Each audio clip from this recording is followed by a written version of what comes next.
ការចុះកិច្ចព្រមព្រៀងរវាងកម្ពុជានិងថៃនៅថ្ងៃទី26 ខែតុលា 2025 នៅកាឡាឡាំពួរប្រទេសម៉ាឡេស៊ីក្រោមអធិបតីភាពនិងជាសាក្សីរបស់លោក Donald Trump ប្រធានាធិបតីសហរដ្ឋអាមេរិកហើយនិងលោក Anwar Ibrahim នាយករដ្ឋមន្ត្រីម៉ាឡេស៊ីនិងជាប្រធានអាស៊ាននេះគឺជាជោគជ័យដ៏ធំធេងក្រោមការដឹកនាំរបស់ប្រមុខរដ្ឋាភិបាលថ្នាក់ដឹកនាំកម្ពុជាដោយប្រើប្រាស់នូវយុទ្ធសាស្ត្រការទូតផ្លូវច្បាប់ការមិនយកសង្គ្រាមបញ្ចប់សង្គ្រាមក៏ដូចជាគេហៅយុទ្ធសាស្ត្រស្ងាត់តែមិននៅស្ងៀមនៅក្នុងកិច្ចព្រមព្រៀងសន្តិភាពនោះមានចែងនៅ8ចំណុចសំខាន់ហើយក្នុងនោះមានតកតងទៅនឹងការរំសាយនៅអាវុធធុនធ្ងន់ចេញពីតំបន់ប្រឈមការដោះមីនមនុស្សធម៌ក៏ដូចជាការដោះលែងនៅវីរៈកងទ័ពទាំង18នាក់របស់យើងត្រឡប់មកវិញដែលនឹងអាចដោះលែងនៅពេលឆាប់ៗខាងមុខនេះហើយនេះគឺជាលទ្ធផលមួយដែលมันអាចស្មានដល់នៅក្នុងចំណោមប្រជាពលរដ្ឋក្នុងចំណោមសាធារណជនកម្ពុជាក៏ដូចជានៅក្នុងចំណោមសាធារណជនរបស់ប្រទេសថៃក៏ដូចជាអ្នកនយោបាយថ្នាក់ដឹកនាំរបស់ថៃដែលតែងតែមានមន្ទិលសង្ស័យនឹងឆ្ងល់ថាហេតុអ្វីប្រមុខដឹកនាំកម្ពុជាស្ងាត់បាទមិនឃើញចេញមានប្រតិកម្មការឆ្លើយតបអីផ្សេងបាទប៉ុន្តែពួកគាត់មិនដឹងថាយុទ្ធសាស្ត្ររបស់ប្រមុខរដ្ឋាភិបាលយើងស្ងាត់ពីខាងក្រៅប៉ុន្តែគឺមិនស្ងៀមទេបាទគឺគ្រប់នៅស្ថាប័នជំនាញក្រសួងពាក់ព័ន្ធបាទចេញអនុវត្តចេញប្រតិបត្តិការនិងចាត់វិធានការគ្រប់ជ្រុងទាំងអស់បាទដែលនាំមកនៅលទ្ធផលរហូតដល់ថ្ងៃនេះតាមរយៈលទ្ធផលដ៏ភ្ញាក់ផ្អើលដែលបញ្ជានៅការបង្ហូរឈាមនៅការកាប់សម្លាប់នៅការរបួសស្នាមពិការខូចខាតនៅហេដ្ឋារចនាសម្ព័ន្ធសេដ្ឋកិច្ចផ្សេងៗនោះគឺយុទ្ធសាស្ត្ររបស់ប្រមុខដឹកនាំរដ្ឋាភិបាលកម្ពុជានេះបានធ្វើឲ្យពិភពលោកមានការភ្ញាក់ផ្អើលបាទទាំងនៅក្នុងប្រទេសទាំងប្រទេសថៃទាំងនៅក្នុងតំបន់អាស៊ានក៏ដូចជាពិភពលោកគឺបង្ហាញអំពីសមត្ថភាពពិតក្នុងការដោះស្រាយប្រកបដោយប្រសិទ្ធភាពបញ្ជាបាននៅការបង្ហូរឈាមហើយនឹងបាននាំមកនៅគេហៅថាសន្តិភាពសម្រាប់កម្ពុជាទាំងថៃហើយនៅក្នុងនោះមានបង្ហាញអំពី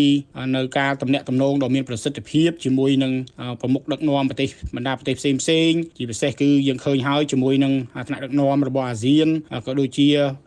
ប្រធានាធិបតីសហរដ្ឋអាមេរិកបាទគឺមានភាពស្និទ្ធស្នាលហើយនឹងបានកសាងនៅគេហៅថាទំនាក់ទំនងល្អប្រសើរជាងពេលណាទាំងអស់រវាងកម្ពុជានិងសហរដ្ឋអាមេរិកដោយបានធ្វើការអនុគ្រោះនៅព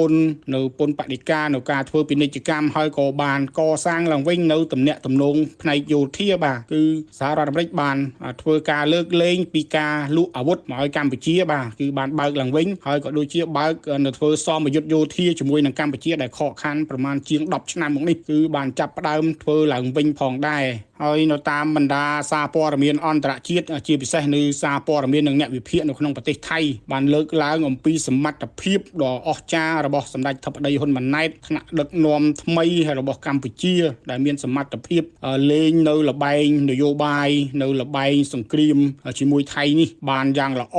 ដែលគាត់លើកឡើងថាយុទ្ធសាស្ត្រស្ងាត់តែមិនស្ងៀមរបស់សម្ដេចធិបតីហ៊ុនម៉ាណែតនេះคล้ายជាគំរូមួយនៃការនាំមកនៅការដោះស្រាយនៅបញ្ហាចំនួននៅជុំវិញពិភពលោកក៏ដូចជានាំមកនៅសន្តិភាពនៅក្នុងចំនួនផ្សេងដែលអាចជឿជាគំរូហើយនឹងជា lesson learn បាទសម្រាប់បណ្ដាប្រទេសផ្សេងបញ្ជានៅការបង្ហូរឈាមនៅការកាប់សម្លាប់ខូចខាតមនុស្សបញ្ហាសេដ្ឋកិច្ចហើយនឹងអាចដោះស្រាយបាទដោយប្រកបដោយសន្តិវិធីហើយនឹងមានប្រសិទ្ធភាពនាំមកនៅសន្តិភាពប្រកបដោយសន្តិវិធីជារួមក្រោមការដឹកនាំរបស់សម្ដេចមហាបវរធិបតីហ៊ុនម៉ាណែតនៅក្នុងអាណត្តិនៃរដ្ឋាភិបាលអាណត្តិទី7នេះយើងឃើញថាមានភាពលេចធ្លោក្នុងការតាក់ទាញនៅការវិនិយោគនៅការធ្វើពាណិជ្ជកម្មនៅការទំនាក់ទំនង